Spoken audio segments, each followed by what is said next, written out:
안녕하세요. 3월 9일 큐티 나눔을 하도록 하겠습니다. 오늘 말씀은 요한복음 11장 38절에서 46절까지 말씀을 중심으로 해서 묵상합니다. 오늘 말씀에 보니 예수님께서 나사로를 이제 찾아가셔서 그 이미 죽은 지 나흘째가 된 나사로를 다시 살리시는 바로 그 장면을 다루고 있습니다. 많은 사람들이 모여들었고 도무지 이것은 예수님일지라도 어찌할 수 없다라고 하는 분위기가 팽배했지요. 왜냐하면 지금 사람은 죽어서 사흘이 지나면 몸에 벌레가 생기고 본격적으로 이제는 완전히 썩어서 도무지 사람의 모습을 한다고 보기 어려운 그런 지경에 있는 사람이죠. 그래서 이렇게 오래 죽은 지가 벌써 오래된 이 시신, 예수님께서는 이 지금 울고 있는 가족들과 또 이미 시신이 되어서 썩고 있는 나사로를 보시며 예수님 마음속으로 다시 속으로 비통히 여기시며 무척 마음이 아파하시는 모습을 보게 됩니다. 실제로 그 앞에 35절에서도 예수께서 눈물을 흘리시지요. 곧 살리실 건데 왜 눈물을 흘리셨을까 생각해 보면 다른 것보다도 예수님께서 사랑하시는 그 나사로 가족, 그 유족들이 울고 있는 모습을 보시니까 마음이 아프셔서 눈물을 흘리신 게 아닌가 싶습니다. 비통해 하시면서 그러나 예수님은 이것으로 끝나신 게 아니라 바로 무덤 앞을 막고 있는 돌, 그것을 바로 예수님께서는 이제 가리키시는데요. 예수께서 이르시되 돌을 옮겨 놓으라. 이것은 보통 일이 아니죠. 왜냐하면 시체이지 않습니까? 이미 죽었지 않습니까? 근데 이런 사람에게 대체 무엇을 하실 수 있다는 것일까요? 돌을 옮겨 놓는다는 것은 과연 무엇을 어떻게 하시겠다는 걸까요? 그래서 마르다는 주여 죽은 지가 나흘이 되었음에 벌써 냄새가 나나이다. 돌 옮겨서 뭐 하겠냐는 뜻입니다. 돌 옮긴다고 해서 뭐 좋은 일이 생길 것 같지도 않다라고 하는 그 이야기를 하는 거죠. 그러나 예수께서 이르시되 내 말이 네가 믿으면 하나님의 영광을 보리라 하지 아니하였느냐.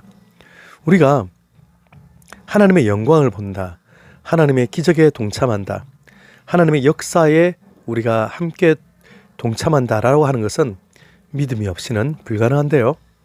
지난번 전혀 태어나서 한 번도 앞을 보지 못하였던 분이 갑자기 앞을 보시게 된 그 경위도 보게 되면 실로암 물가에가 씻으라라고 말씀하셨는데 그것을 온전히 믿었을 때 일어났지요. 우리는 너무나 쉽게 믿음 말을 하지만 실제로는 믿지 못하는 경우가 많습니다. 실제로는 단지 그저 내 눈앞에 있는 것들에 더 오히려 내 마음이 뺏기고 내 시선이 뺏기고 예수 그리스도께서 누구신지를 온전하게 믿지 못하는 경우가 너무 많지요. 오늘 돌을 옮겨 놓으라, 이것은 마치 처음 가나 혼인잔치에서 하신 것처럼 물 항아리에 물을 부으라 하는 것처럼 일단 앞뒤가 다 생략된 채로 뭘 하시겠다는 말씀도 없이 일단 옮겨 놓으라 하신 것인데요. 예수님께서 일단 옮겨 놓게 하시면서 그 사람들은 대체 뭘 하려고 하시는 거야? 이해 못하면서 일단 돌을 옮깁니다. 이 돌을 옮긴 뒤에 그들은 대체 뭔 일이 일어나려고 하는 거지 싶었겠지만 예수님께서는 큰 소리로 기도하시죠. 사람들에게 믿음을 주시려고 예수님께서는 일부러 지금은 크게 기도하십니다. 그래서 나를 보내신 것을 그들로 믿게 하려 함이니이다. 예수님의 의도와 목적까지도 다 드러내어 하나님 앞에 기도하시고 예수님께서 큰 소리로 나사로를 부르십니다. 나사로야 나오라.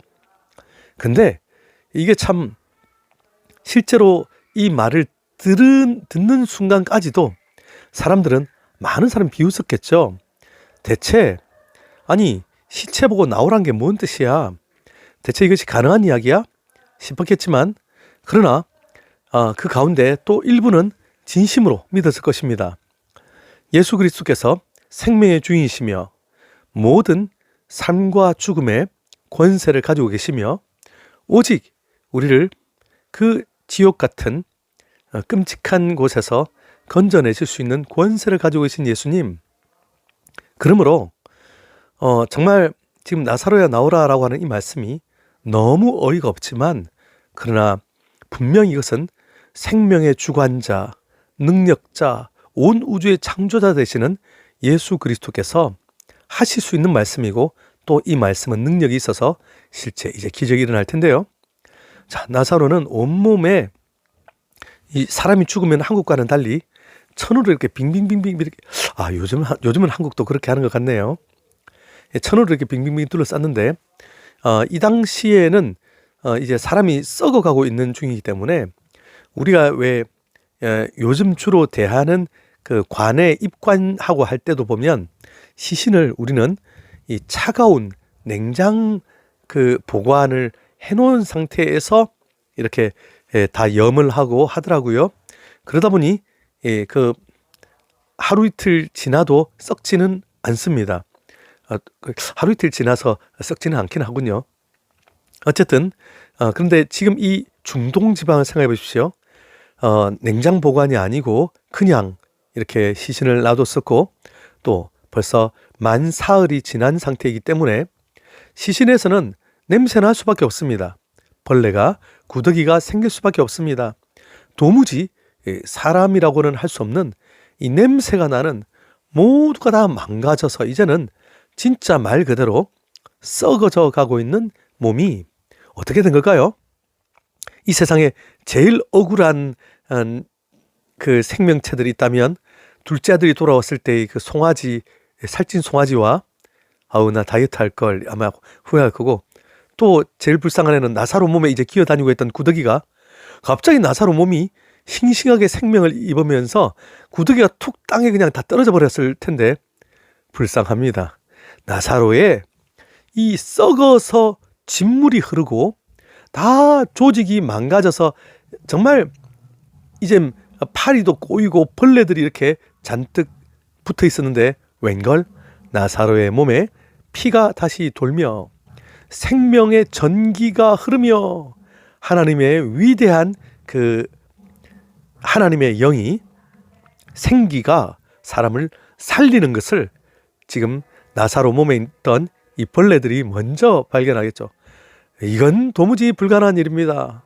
이미 죽어서 모든 기관이 다 셧다운 돼버린 이 몸이 무슨 수로 이렇게 살아날 수가 있을까요? 기계라면 전기 충전하면 다시 될 수 있다 하더라도 사람 몸은 그렇지 않지요. 사람 몸은 심장이 완전히 멈추고 나면 이제 전기 충격기로 하다가 그것도 일정 시간 지나고 나면 모두 다 다시는 이제 뛰게 할 수 없거든요. 정말 이렇게 위대한 일이 예수 그리스도의 말씀으로 이루어지는데요. 오늘 그 어떤 다른 어떤 도구를 쓰지도 않으시고 말씀만으로 하시는 것도 참으로 위대한 일입니다. 예수 그리스도께서 천지를 창조하실 때, 하나님과 성령님과 함께 천지를 창조하실 때 말씀으로만 하시잖아요. 그리고 온 우주에 질서를 주시고 온 우주를 다 다스리시는 그 모든 기초를 쌓으실 때 말씀으로 하시는데요. 말씀이 어떤 능력과 위대한 힘이 있는지 오늘 그대로 보게 됩니다. 나사로야 나오라. 이 표현은 오늘날 우리에게도 너무 필요한 거죠. 의기소침하며 낙담하며 도무지 세상에 소망이 없다라고 하며 그냥 이렇게 마음이 죽은 사람이 예수 그리스도께서 불러주실 때 기태가 나오라, 이 말씀 하나에 곧바로 생명력을 얻고 이렇게 죽었다가 다시 일어서게 되는 위대한 역사가 바로 있게 되는 것이죠. 하나님께서는 예수 그리스도를 통하여 오늘 영광 받으시며 또 정말 생명의 주요, 온전케 하시며 치유하시며 살리시며 회복시키시는 능력이 예수 그리스도께 있음을 모든 사람에게 다 보여주셨는데요. 오늘 예수님은 이 썩어서 냄새가 나던 이 몸에서 이제 새롭게 나사로에게 생명을 주시면서 놀랍도록 풍성한 역사를 이제 시작하시는 것입니다. 나사로는 이것을 부활이라고 하지 않고 이것을 우리는 소생 이렇게 부르는데요. 왜냐하면 죽었다가 살아났지만 나중에 언젠가는 다시 죽을 것이기 때문입니다. 그러나 나사로는 다시 생명을 얻었지요. 너무나 놀랍게, 너무나 은혜롭게 지금 생명을 얻게 되었습니다. 이 위대한 기적을 통하여 우리는 예수 그리스도께서 생명을 살리시는 분, 그리고 나의 인생에 가장 큰 변화를 일으키시는 분, 이렇게 우리는 알 수 있게 되고 믿게 되며, 또 예수님께서 나에게도 기적을, 이처럼 죽은 자를 살리시는 기적을 일으킬 수 있음을 우리는 알게 됩니다. 그런데 이런 놀라운 기적을 우리가 경험하고 나면 보통 와, 정말 예수님 훌륭하십니다, 아름다우십니다, 위대하십니다, 이렇게 우리가 선포해야 정상인데, 그러나 너무나 놀랍게도 오늘 말씀에 45, 46절을 말씀해 보니 많은 유대인들이 믿었습니다. 그러나 그 중에 일부는, 어떤 자는 바리새인에게 가서 예수께서 하신 일을 알렸다고 했습니다. 여러분, 어떻게 알렸을까요? 예수님, 그분은 진짜 하나님의 아들입니다, 이렇게 알렸을까요? 아니요. 또 뭔가 다른 일을 핑계 삼아서 예수님께서 죽은 자를 살리시는 위대한 하나님의 사람임을 증거하기보다 또 다른 뭔가 책 잡고 또 예수님을 죽이기 위해서 그들은 또 다른 음모를 꾸미겠죠. 저는 이해가 되지 않습니다. 그들은 왜 죽은 자를 살리시는 하나님의 위대한 능력을 보고도 이것을 나중에 그들의 표현에 의하면 귀신의 힘을, 바알세붑의 힘을 빌어서 이런 기적을 행한다, 또 온갖 말도 안 되는 음모와 각종 흉악한 계계로 예수 그리스도를 죽이려고만 혈안이 되죠.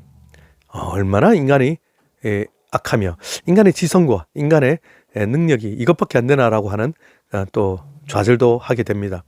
우리는 오직 예수 그리스도의 이 아름다우신 능력 앞에, 예수님, 저도 고쳐주세요, 저도 살려주세요, 저희 가정도 살려주세요, 하나님 앞에 나와 기도하는 저와 여러분 됐으면 좋겠습니다.